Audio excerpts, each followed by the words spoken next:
이제 오늘 우리에게 주신 하나님 말씀 함께 나누겠습니다. 오늘은 에스겔 5장 1절부터 17절까지 말씀을 함께 보겠습니다. 제5장.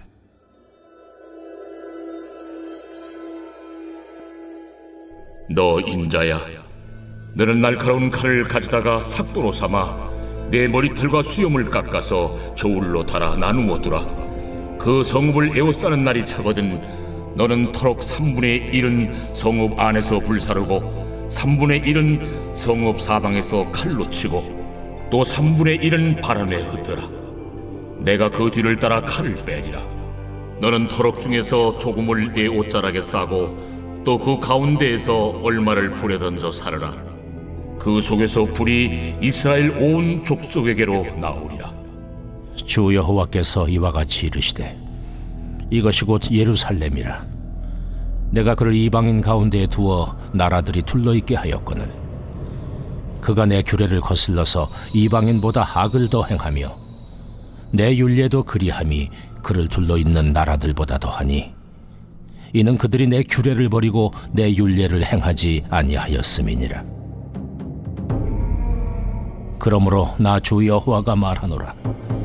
너희 요란함이 너희를 둘러싸고 있는 이방인들보다 더하여 내 율례를 행하지 아니하며 내 규례를 지키지 아니하고 너희를 둘러있는 이방인들의 규례대로도 행하지 아니하였느니라. 그러므로 나 주 여호와가 말하노라. 나 곧 내가 너를 치며 이방인의 목전에서 너에게 벌을 내리되 내 모든 가증한 일로 말미암아 내가 전무후무하게 내게 내릴지라. 그리한즉 내 가운데서 아버지가 아들을 잡아먹고 아들이 그 아버지를 잡아먹으리라. 내가 벌을 네게 내리고 너희 중에 남은 자를 다 사방에 흩으리라. 그러므로 나 주 여호와가 말하노라. 내가 나의 삶을 두고 맹세하노니 네가 모든 미운 물건과 모든 가증한 일로 내 성소를 더럽혔은즉 나도 너를 아끼지 아니하며 궁유를 베풀지 아니하고 미약하게 하리니 너희 가운데서 3분의 1은 전염병으로 죽으며 기근으로 멸망할 것이요 3분의 1은 너희 사방에서 칼에 엎드러질 것이며 3분의 1은 내가 사방에 흩어버리고 또 그 뒤를 따라가며 칼을 빼리라. 이와 같이 내 노가 다한즉 그들을 향한 분이 풀려서 내 마음이 가라앉으리라. 내 분이 그들에게 다한즉 나 여호와가 열심으로 말한 줄을 그들이 알리라. 내가 이르되 또 너를 황무하게 하고 너를 둘러싸고 있는 이방인들 중에서 모든 지나가는 자의 목전에 모욕거리가 되게 하리니 내 노와 분과 중한 책망으로 네게 벌을 내린즉 너를 둘러싸고 있는 이방인들에게 네가 수치와 조롱거리가 되고 두려움과 경고가 되리라. 나 여호와의 말이니라. 내가 멸망하게 하는 기근의 독한 화살을 너희에게 보내되 기근을 더하여 너희가 의뢰하는 양식을 끊을 것이라. 내가 기근과 사나운 짐승을 너희에게 보내 외롭게 하고 너희 가운데 전염병과 사륙이 일어나게 하고 또 칼이 너희에게 임하게 하리라. 나 여호와의 말이니라.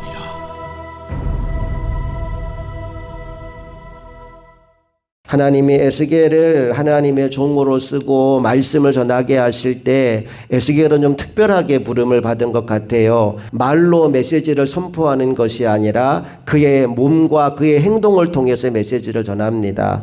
에스겔 4장에서는 옆으로 눕기도 하고 또 소똥에 구운 떡을 먹기도 하고 이런 모습으로 말씀을 전하였는데 오늘은 머리카락을 통해서 말씀을 전하고 있습니다. 1절 말씀을 다시 한번 읽어볼게요.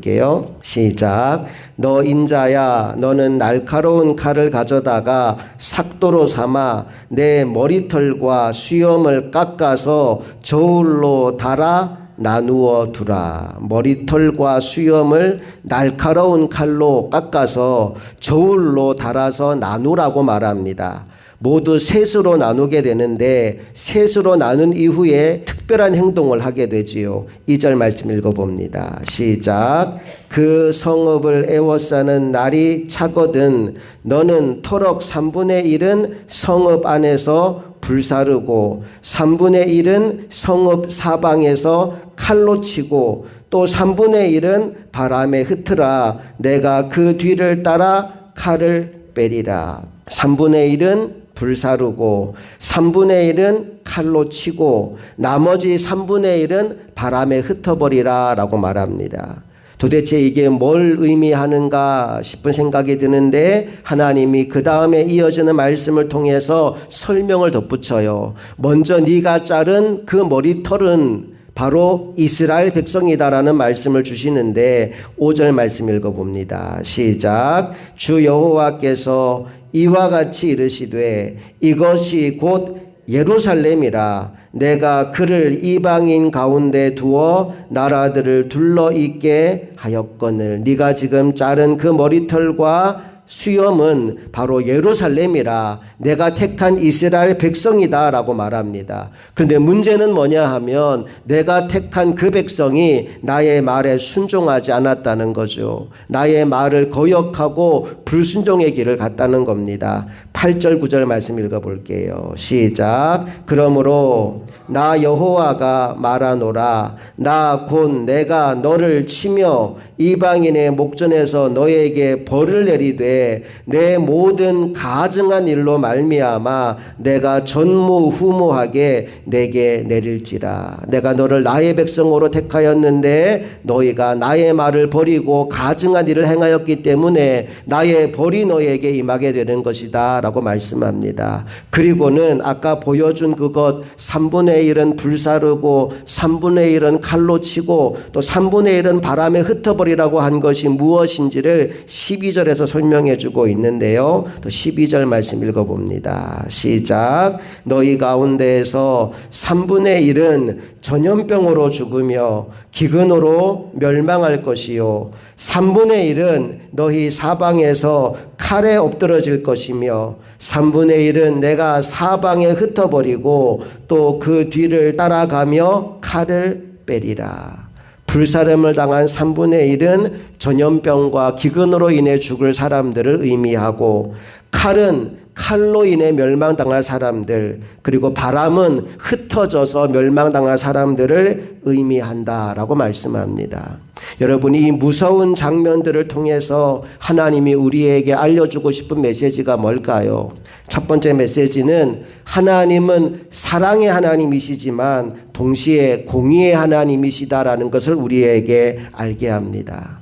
이스라엘은 하나님이 택한 백성이고 하나님의 법을 아는 자들이었지만 그들은 하나님의 법을 알면서도 이방인들과 다름없는 삶을 살았습니다. 우상을 섬기고 하나님의 성소를 더럽히고 죄를 즐기며 살았습니다. 그래서 11절 말씀에 보면 하나님께서 이런 말씀을 하셔요. 너희가 나를 버렸기 때문에 나도 너희를 아끼지 않을 것이다 라고 말이지요. 11절 다 같이 읽어봅니다. 시작. 그러므로 나 주 여호와가 말하노라. 내가 나의 삶을 두고 맹세하노니 내가 모든 미운 물건과 모든 가증한 일로 내 성소를 더럽혔은즉 나도 너를 아끼지 아니하며 긍휼을 베풀지 아니하고 미약하게 하리니. 하나님은 죄를 보고 그냥 넘어가는 분이 아닙니다. 오히려 그 죄에 대해서 반드시 심판하고 벌하시는 분이십니다. 우리가 이 사실을 분명히 알고 죄 짓는 자리에 머무르지 않는 하나님의 종들이 다 될 수 있기를 간절히 바랍니다.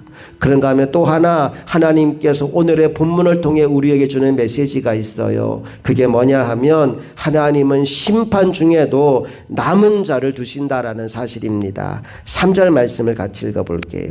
시작. 너는 터럭 중에서 조금을 내 옷자락에 싸고. 아까 3분의 1은 불사르고 3분의 1은 칼로 치고 3분의 1은 흩어버리라고 말씀하셨는데 그 3분의 1, 3분의 1, 3분의 1 외에 하나님께서 따로 모아두라고 주신 말씀이 있어요.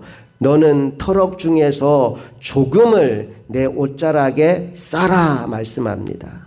터럭 중에 일부를 보관하라라고 말씀합니다. 물론 그 따로 떼놓은 그 터럭 중에도 불사름을 당할 것이 있다라고 4절은 말씀합니다. 4절 읽어볼게요. 시작. 또 그 가운데에서 얼마를 불에 던져 사르라. 그 속에서 불이 이스라엘 온 족속에게로 나오리라. 그러니까 하나님께서 남겨두라고 하신 터럭 중에 일부도 불사름을 당하게 된다라고 말씀합니다. 그러나 중요한 것, 그럼에도 불구하고 싸놓은 옷자락 속에 남아있는 터럭이 있다는 거예요.